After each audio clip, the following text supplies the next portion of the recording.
총 자산의 4% 정도를 지출하면은 사표를 던질 수 있다. 예! 안녕하십니까 할러님들, 강원국입니다. 다시 왕초보 영상으로 돌아가 보겠습니다. 얼마를 모으면 우리는 사표를 던질 수 있는가? 그게 궁금하시면 이 영상을 끝까지 보시기 바랍니다. 자, 내일 당장 사표를 던지고 싶다고요? 물론 돈이 하나도 없어도 사표를 던진 다음에 다음 직장으로 넘어가면 됩니다. 근데 스톱! 직장은 다 똑같습니다. 그거보다는 얼마를 벌면은 직장 생활 자체를 벗어날 수 있는가, 이런 게 궁금하죠. 그리고 직장 생활 자체를 벗어나가지고 그냥 내가 가진 돈으로만 가지고 평생 살 수 있는 거 얼마가 필요한가, 이런 거를 좀 알아보겠습니다. 물론 지출에 따라 많이 다르겠습니다. 일단 그거를 먼저 계산을 해보세요. 그래도 대충 월 얼마가 있으면 나는 편하게 살 수 있을 것 같다, 이런 거를 계산을 해보시고 구체적으로 가계부를 써보셔가지고 최근 몇 달 동안엔 내가 이 정도 썼는데 이것이면 충분해, 아니면 이거보다 좀 더 많이 필요해, 그거를 먼저 해결을 하세요. 자, 돈이 필요합니다. 자, 여기서 그래서 제가 시뮬레이션 돌려봤습니다. 무슨 시뮬레이션이냐 하면은 제가 이런저런 전략을 많이 보여드렸는데요. 요런 전략들을, 그리고 요런 전략들 관련 영상은 여기에 있습니다. 그러니까 우리가 직장 생활에서 은퇴를 하면은 우리의 자산을 가지고 그 투자를 할 건데, 그 투자를 가지고 이제 요런 그 전략에 투자를 한번 해보자라고 가정을 했습니다. 그래서 30년 동안 이제 먹고 사는 거, 그러니까 우리가 예를 들면 연구 포트폴리오에 투자를 하는데, 이 투자를 하면서 우리가 이제 생활비가 필요하니까 우리 자산에서 돈을 뺐쓰겠죠. 얼마를 뺐으면은 아무리 최악의 순간에도 우리가 30년 동안 굶어 죽지 않고 버틸 수 있는가, 그거를 분석을 해봤습니다. 근데 결론은 연구 포트폴리오는 4.8%라고 나옵니다. 그러니까 예를 들면 우리가 10억을 모았다라고 하면은 매년 4,800만 원을 뺐어도 30년 동안에는 우리가 절대로 굶어 죽지 않았다라는 겁니다. 물론 이거는 과거 시뮬레이션입니다. 그러니까 1970년부터 2020년까지 그렇게 4.8%를 뺐어도 최악의 순간에도 우리는 굶어 죽지 않았다, 30년 동안 우리는 버텼다라고 볼 수 있습니다. 월레더 같은 경우에는 그게 4.8%가 아니라 4.6% 정도 됐다고 하고요. 동적자산 배분들 같은 경우에는 여기 보면은 5.3%부터 8.3%까지 있습니다. 자, 이것은 무슨 말이냐 하면은 우리가 예를 들면은 월 지출이 200만 원이다 라고 하면 우리가 6억이 있으면은 먹고 살 수 있다, 이런 말입니다. 그러니까 6억을 모아놓으면은 우리가 월 지출 200만 원을 하면 30년 동안에는 굶어 죽을 걱정을 할 필요 없다라는 게 결론이고요. 우리가 200으로 못 산다, 300만 원이 필요하다라고 하면 우리는 9억을 모으는 것이 좋을 것 같습니다. 나는 그럼 예를 들면 여기 가속 듀얼 모멘텀이라는 전략을 써가지고 매년 8%를 뺐으면 어떨까라고 생각을 할 수가 있는데, 이거는 물론 과거 데이터이기 때문에 미래에서 이렇게 하면은 큰일 날 수도 있다라고 생각을 합니다. 1970년부터 2020년까지는 4.6에서 8.3%를 빼쓰고도, 그러니까 매년 내 자산의 4.6에서 8.3%를 빼쓰고도 30년 동안 안 굶어 죽었다라는 결론이 나왔는데, 그래도 미래는 과거와 다르기 때문에 좀 더 보수적으로 생각을 해야 되지 않겠느냐라고 저는 생각을 하고요. 그래서 결론적으로 총 자산의 4에서 5%를 매년 뺐으면은 그래도 한 30년 정도는 굶어 죽을 걱정을 할 필요가 없다라고 저는 생각을 합니다. 네, 그러면 우리가 30년이 아니라 40년 동안 살고 싶다라고 생각을 하면은 그러면은 우리 총 자산에서 뺄 수 있는 금액이 많이 줄어들겠지라고 생각을 했는데, 시뮬레이션을 돌려보니까 꼭 그렇지도 않습니다. 4.2에서 8.1%라는 결론이 나왔거든요.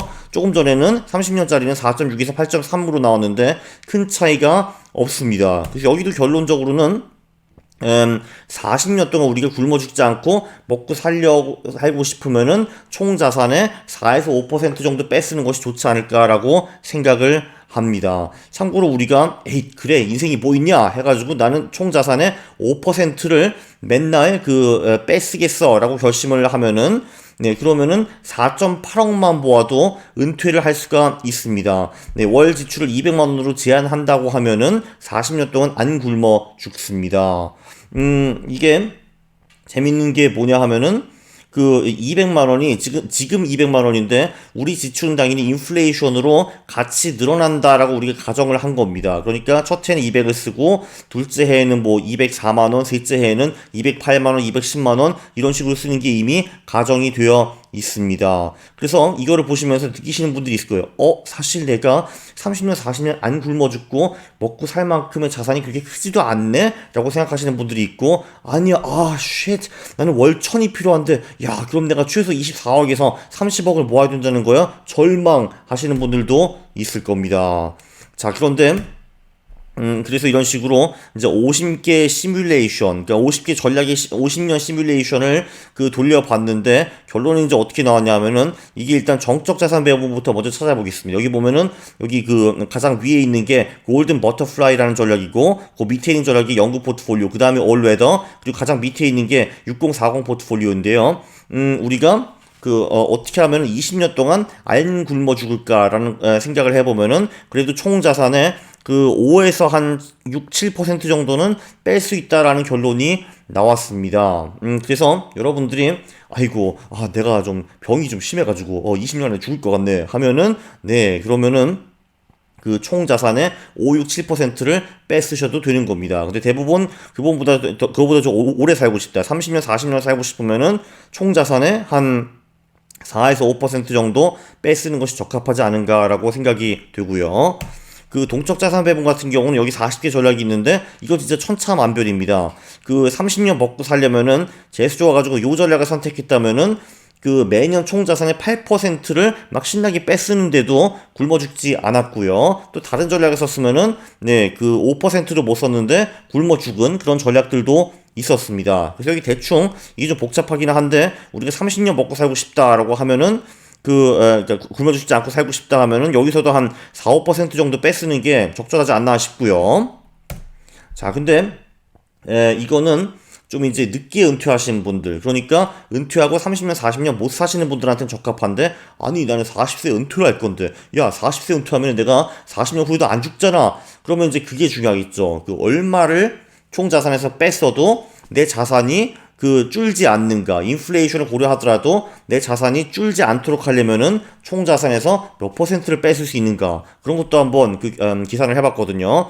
가장 재수없는 시기에도 30년 동안 계속 내 자산에서 돈을 뺐으면서 내 자산의 가치를 보존하려면은 최대 몇 퍼센트를 뽑아낼 수 있는가, 이제 이런 거를 계산을 해봤는데 영구 포트폴리오 같은 경우는 3.2%로 나왔고 올웨더는 3.5% 정도로 나왔습니다. 동적 자산 배분들은 천차만별인데 4.4%부터 8%가 나왔고요.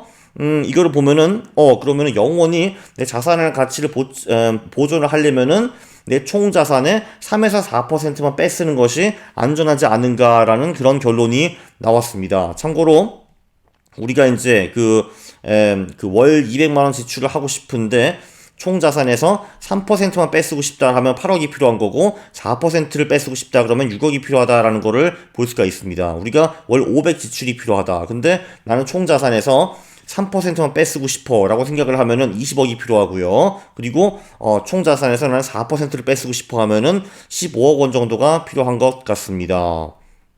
자, 재밌는 게 뭐냐 하면은 지금 이제 40년 동안 시뮬레이션을 돌려보면은 매년 우리가 자산에서 뺏을 수 있는 비중이 더 높아집니다. 왜 그렇지? 라고 생각을 하실 건데, 그거는 왜냐하면은 우리가 40년 동안 길게 투자를 하면은 그러니까 이제 중간에 재수 없는 구간들이 생기긴 하는데 그거를 또 다시 만회할 가능성이 훨씬 더 높다라고 볼 수가 있겠습니다. 그래서 지금 제가 횡설수설하는 게 아닙니다. 잘 들어보시면은 논리가 나오는데 한마디로 우리가 40세 은퇴를 해가지고 40년 동안 계속 이제 장기 투자를 한다, 뭐 이런 전략으로 장기 투자를 한다라고 하면은 우리는 총 자산에서 한 4% 정도 뺐어도 큰 무리는 없다라고 보시면 되겠습니다. 자, 그래서 요약을 해가지고 다시 한번 긁어가지고 매우 단순하게 말씀을 드리면은 젊게 은퇴하면은 총 자산의 4% 정도 쓰는 거는 상당히 안전하다라고 볼 수가 있습니다. 그리고 특히 우리가 젊으면은 그냥 가만히 누워있지만은 않고 이제 뭔가 하면서 용돈이라도 벌어올 가능성이 굉장히 높지 않습니까? 네, 그럴 경우에는 여러분이 총 자산이 있다. 근데 내 지출이 그거의 4% 이하다라고 하면은 충분히 직장에서 사표를 던지는 거를 고려할 수가 있습니다. 네, 그리고 이제 여러분들이 살 날이 30에서 40년밖에 안 남았어 하면은 총 자산에서 4에서 5% 뺐어도 상당히 무난합니다. 일을 안 하신다라고 가정을 해도요. 네, 그래서 보면 이제 여러 가지 이제 그 전략들 시뮬레이션이 나오는데 네, 정적 자산 배분, 동적 자산 배분 다 굉장히 좋은 수치가 나오니까 둘을 적절히 섞어서 쓰는 게 어떨까 싶습니다. 자, 다시 한번 총 자산의 4% 정도를 지출하면은 사표를 던질 수 있다. 그게 오늘의 핵심 키워드 메시지였습니다.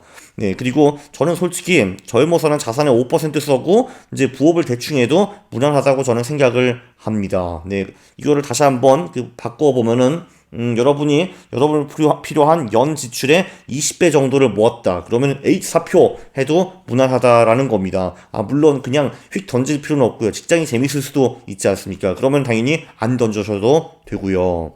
자, 이 영상이 유익했으면은 네, 구독을 눌러주시고 그리고 좋아요를 눌러주시기 바랍니다. 싫어요는 제가 매우 싫어합니다. 감사합니다.